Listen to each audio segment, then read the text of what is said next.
Trash Talking My Guru. That's kind of the title that came to my mind this morning when I woke up. I was thinking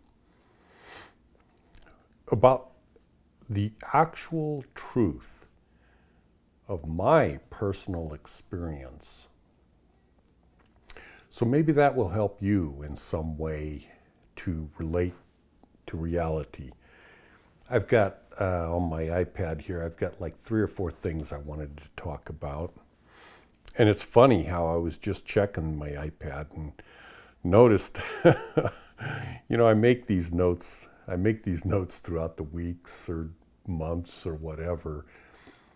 And I keep them aligned with, well, this is kind of what I want to talk about. And then it keeps me on track and stuff like that. And when I think of something, I jot it down on my iPad for what I want to talk about. And so I was just checking it just literally 5 minutes ago when I decided, well, I want to make a video today because I have a little bit of time to do so. And interesting, every single one of my things has to do with gurus. And so I guess it's an inspiration. But to start with, I'm going to read this verbatim, and I wrote this, a week and a half ago or something. And I titled it American Idol. You know how that they go on stage and they do their singing and all that kind of stuff, and they're rated. And most specifically, I'm talking about those that are just incredibly horrible. And as you well know, you can be nice all you want, but the bottom line is there's a standard for singing or for music or for talent of some sort. There is a standard. And you can go up there and have all the heart in the world and sing like a chicken with that is sick or whatever. I mean, whatever vulgar idea you can come up with. And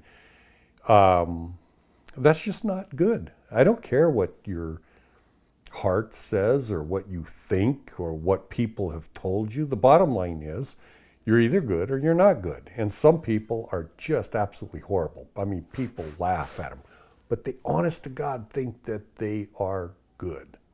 So that's what I was thinking about when I wrote the first part of this a few weeks ago. And I titled it American Idol. And again, I want to read it verbatim because it's really kind of important. It said, I wrote, people listen to their ego, and I italicized ego. People listen to their ego, which tells them how well they sing.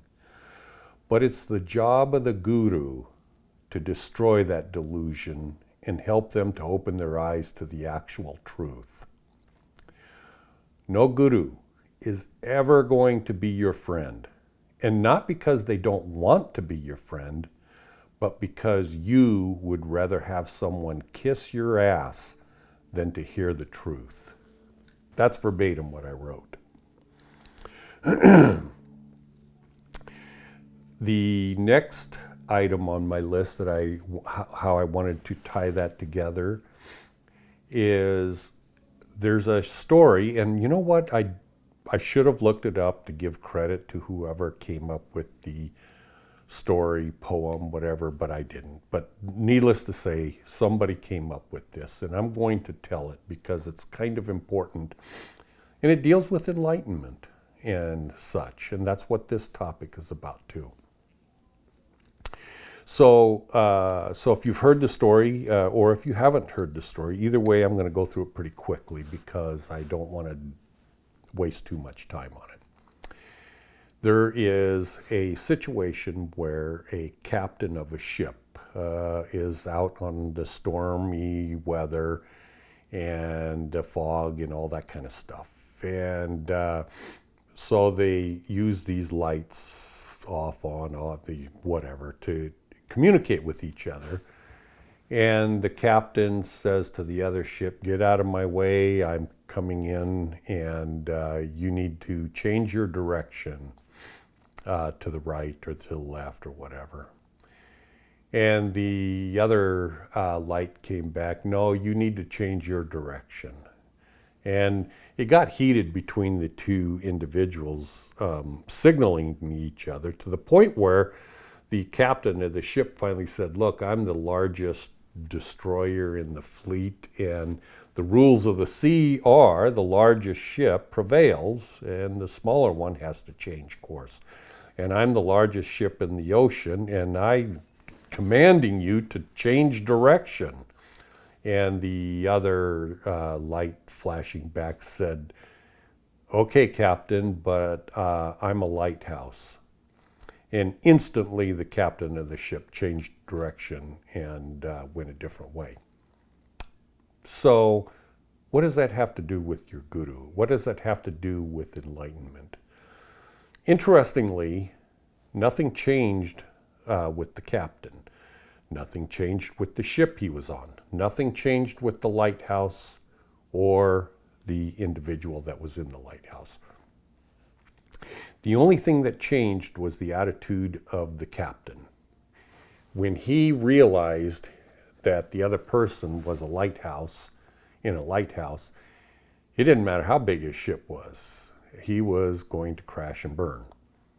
And if he didn't change course. And so enlightenment is kind of like that. Nothing changes. The captain, if he never knew what a lighthouse was, then he would have crashed and he would have either died or he would have learned what a lighthouse stands for. But enlightenment is like that. Everyone talks about it. They all kind of know what it is. But until you change course, that is when you become enlightened, when you change course. And you don't usually think you're going to change course because you damned know what you're doing is correct. But it's not. Okay. Trash talking my guru. I will tell you about the guru. I met with a couple of them, one in Portland, Oregon, and one here in Las Vegas. Both of them I trash talked all the time. In their face, by the way. But the one here in Las Vegas, most specifically, helped lead to my enlightenment. And not only helped, but I just don't think I would have got there in this particular lifetime if it were not for him. Nevertheless, he was not, let's put it this way. We met at a Sangha in Las Vegas. And there was 20, 30 people that would attend every week. And I was there for, I don't know, maybe 5 years off and on. And he was teaching non-duality, essentially, just like all the gurus. And on the very first visit that I was there, the very first one, he said, wow, we've been waiting for you. And it's like, well, that kind of like maybe trying to build my ego or what. I don't know what the guy was trying to teach me or whatever. But I just sat there and listened to them and talked to them and everything. And it didn't go well because he was so damned arrogant and so damn narcissistic. And he was about 11 years older than me at the time. He died, I'm thinking, 3-4 years ago or so. And he was 72 years old when he died, I think. Anyways, his name was Jim McKenna. Totally unknown in the spiritual circles of spiritual teaching and stuff. But he had been doing that kind of stuff his entire life. And he was married and had children and eventually separated from his wife. But we would argue with each other all the time. I believe he told me I was probably the most arrogant person he had ever met in his entire life, because when we would talk to each other, a lot of times I would say, Jim, I'm not here to learn anything from you. I'm here to teach you something. I'm here to teach you, because at that particular time, in several years prior to that, I had already become what I call God enlightened. But I was not Buddha enlightened, so to say. And so I was there to teach him. And it got so heated sometimes, and this is in the Sangha group a lot of times. I would tell him, look, Jim, there's nothing that is ever lost. And I know that you are such a stiff-necked son of a gun that you're never going to change. You're never going to go, oh my God, what can you teach me, John? Oh, you're so smart. You're so enlightened. I knew that, and I told him that. I says, you're never going to listen to me. But here's the secret that I know through my own experience. When I say my own experience, I've had some unbelievable, profound visions and revelations and stuff prior to that situation where we met together in Sangha. And one of them spanned multiple kalpas of time, and it was very bizarre. And anyway, so I was telling him, look, Jim, as stiff-necked as you are and unteachable, I've got the upper hand on you, because I've actually, and he, by the way, was he spiritually enlightened like Buddha? Yeah, I think he was actually. Super smart guy. God, he was smart though. He was really sharp. He knew his stuff. He read every spiritual book and the Vedas. I mean, he knew it all. He knew it all. But I told him, I says, Jim, here's the thing. You're going to die. And when you die, you're going to be reborn again.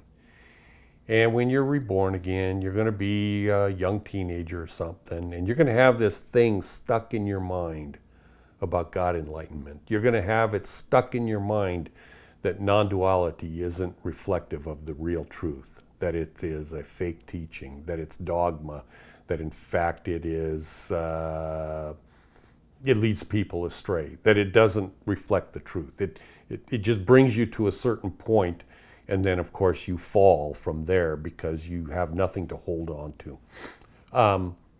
So I would tell him these things, and he would get angry and frustrated sometime. And I go, you can't extinguish what I'm teaching you. It is eternal. It will never, ever be lost. And when you're a teenager in your next life, you'll go, hey, I think there's something to the fact that non-duality isn't true. And in fact, there must be something about God and Jesus and that sort of thing. And you're not going to remember it was me that taught you this stuff, but I'm going to keep coming here week after week, time after time, and I'm going to keep pummeling you and pushing this into your head, and you're going to die, and you're going to be reborn, and you're going to remember it, and I'm going to say, ha, ha, ha. Why? Because I love you. I do this because I consider you my friend, and I love you eternally, and that's why I'm doing this. I know I'm not going to win the battle in this life, but I will in the eternal life. I know that because I've experienced it through a vision. I know this to be true. So that was very frustrating for him. And I called him all kinds of names and everything else. But in the end, I would actually go over to where he lived, and I'd take him out to coffee, and we would talk endlessly for hours and hours and hours. And I did this, I can't even tell you how many times. But I would get so damn frustrated with him and the group and everything else because I was different than all of them. that sometimes it's like, I can't go back. I can't go back. Sometimes it would be 3 or 4 months, and it's like, I get so tense and so frustrated and angry. Well, I wouldn't say angry, but just so damned tense that it's like, I can't go there anymore. I just can't. It's too damned frustrating. And then the time would go by and I'd get up enough courage and I'd go, okay, John, speaking to myself, my ego, if you will, John, don't get mad, don't get angry, don't let the situation control you and get upset or anything. And then I would go there, and 2 or 3 hours later, it's like, oh my God, how am I going to control myself? It's so frustrating. It's so, you're so angry and everything. Well, that's what it's like if you want to become enlightened. And now, will I say that he assisted me in becoming enlightened? Yeah, absolutely, without a shadow of a doubt. But do I attribute it to him because of him? No, it's because of me. Now, that sounds super arrogant and everything, but in reality, that's the way God has created this reality for us, is for us to create ourselves from everything that's here. You can be a friend to each other, but nobody is going to make you do something. Nobody's going to create something that you become or whatever. You are responsible for everything, success and failure, 100%. And this spans numerous lifetimes. This is just one of numerous. The other thing I wanted to talk about is path. Everyone says, well, what is your path? And well, I'm on a path and everything, and this is my spiritual path. And I've fallen into that same teaching a lot of times. Well, this is my path and everything. But in retrospect, no, there is no path. I have no path. I will tell you my path after I've gone from point A to point B, and then I look back and I go, oh, that was my path. But I never knew what path I was on. I never knew. To this day, right now, what is my path from here to a year from now? I haven't got a clue. I don't know. And furthermore, I don't care. Why don't I care? Because everything has worked out so incredibly well by having love as your guide. And when I say love as your guide, I'm not talking about it's something from out there that you have to peel in or whatever. No, it's you. You need to love others. You need to love your guru, no matter what an ass bite he might be or she might be, or this or that, or whatever the case may be. Love those people in spite of maybe how they treat you. Of course, you don't want to put yourself in harm's way. Nevertheless, that is your path. Just, I love, and I don't know where I'm going to be a year from now. I don't know where I'm going to be a month from now. I'm going to do the best I can, but in the end, I am not going to be the one controlling it. Because if I control it, it's no different than the captain of the ship that's heading straight for a freaking mountain sticking out of the ocean. And this is my path, by golly, and I'm going straight forward. Well, you better change gears and change directions, or you're going to crash upon the rocks. So you can't know what your damn path is. You can't. You just have to let love guide you. You have to let God guide you. Everybody thinks in Eastern philosophy and Eastern teachings and non-duality that there's some sort of a knowing, if you will, and well, I have to figure this out, and I'm going to study this, and I'm going to study that. Well, yeah, you are, but you have to release control, because as long as you have control, you're going to crash your ship into the mountain of rocks. That's what you're going to do. So let love guide you, your love, and because you're going to switch gears right and left all the time. I remember one of the teachings that I had when I joined the fire department. And for those of you that haven't watched a lot of my videos, I'm a retired career professional firefighter. And one of the things that they drummed into our heads early on is there are procedures for fighting fires and stuff, but no procedure takes precedent over just intuition. And because you cannot control, the fire is out of control. So that means if it's out of control, you need to figure out how best to fight the fire. But if it changes, then you change. If this changes, you change. If that happens, then you institute this system of order. And if it goes into a conflagration, then you call out for other fire departments to join in. There's always things that you do, but you can't have a steadfast plan or the whole damn town is going to burn down. Does that make sense? So you have to change with the situation. So your spiritual path, all you have to do is say, I love, I love, I love, I love. I want to learn the things of spirituality. I want to become enlightened. I want to learn all of these things, and I will do the best I can. But if the situation changes, I will change. I will do whatever I have to do to keep changing, and I can't know my path. I don't know my path. If you do, and if you move in that direction, then maybe you will become enlightened and everything. I think that's about the whole of what I wanted to talk about today. I think in closing on this particular video, I used to try to put out one a week. I used to like to put out a couple a week if I could. If I could, I'd put out 3 or 4 a week. But it looks like I am going to potentially, we'll see in the next couple of weeks, if I'm going to sell my house and move to northern Nevada where my daughter lives and build my own home. If I do that, yeah, my videos are going to be few and far between because I'm going to be so darn busy. But there again, that's my path. What's it going to be 2 years from now? I will tell you 2 years from now because I don't know where I'm going to be between now and then.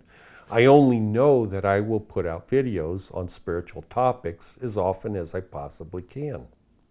So I will switch to a MacBook Pro and be able to do it without being in my own home. I'll be able to do it on a laptop. Right now I do it on a PC. But anyways, so we'll see how it goes. So yeah, trash talking your guru. I think another issue was those of you that may know a little bit about me, I also was 35 years in the Mormon church, and I was a devout Mormon. And the day I walked away, I was an ordained high priest, and I was the high priest quorum teacher, and I taught bishops and stake presidents and all the leadership of the local church and everything. That was my calling at the particular time when I walked away. And why did I walk away? Because my wife said the church is not true, that Joseph Smith was not a prophet. And my first inclination was, whoa, that's not good. That's really bad. So in hindsight, what I did was I go, well, my first priority is my wife. So I spent 1.5 years studying everything I could to help her to understand that the church was true. To the point where I was seeking visions, revelations. I was seeking God in every way, shape, or form. Yeah, I needed an angel to appear to me and to my wife so that she would not take her names off the rolls of the Mormon Church and walk away. My problem or my issue was I associated the church with my own personal experiences with visions and revelations and such. But in the end, she was right and I was wrong. And that, I came to the conclusion, obviously, that Joseph Smith was indeed not a prophet, other than he was the leader of the church. But to this day, do I regret being a Mormon? No, absolutely not. It's a stepping stone for me. And I am grateful to God and all the powers that be for every day of my life and every moment of my membership in the church and my callings and being a stake missionary and all the callings I held. And I'm not ungrateful for any of it, nor do I regret any of it, because it all led to where I am at right now today. So what does that have to do with anything? I guess it gets back to trash talking your guru. Did my guru, Jim McKenna, deserve trash talking? Yeah. After he passed away, I invited his wife over to my home because I knew her. She went to the Sangha occasionally. And I invited her over, and I wanted some very personal information on her husband. And I thought a good environment for that would be if she was at my home with my wife so that she felt safe and comfortable and such. And I asked her, I says, you've been married to your husband for over 40 years. My take on him is that he was a sociopath, narcissistic, but certainly a sociopath. Would you agree with that? And we had a good long talk, and she says, well, I separated from him a few times. And yeah, I believe he was a sociopath too. And so I rightfully felt that way about him during the years of meeting with him. And maybe that's why I felt so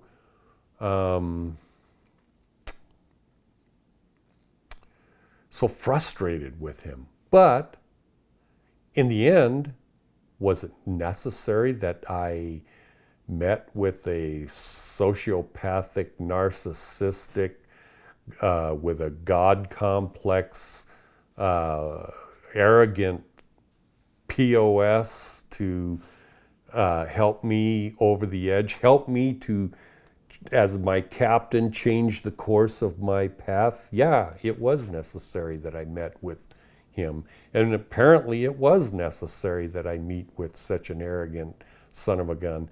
But in the end of the kalpa of time, when we are both eternal, loving friends to each other, that we helped each other along that way, I would only hope that you and I are in the same boat, so to say.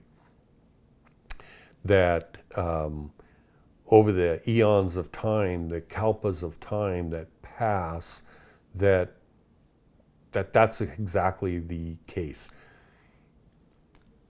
I think one of my next videos, I do want to talk, I've talked so many times about the atonement of Jesus. I've talked about the role of Jesus, the role that Jesus was the avatar of Christ. And so I wanted to fill in a little bit of that. A lot of the times in Sangha, Jim would introduce me sometimes to new people. He'd say, oh, here, let me introduce you to John over here. He's probably the most knowledgeable person on the planet Earth about Jesus, the Christ. And so if you have any questions, please refer them to him. He's got far greater knowledge than anyone on the planet, or anyone I've ever heard of.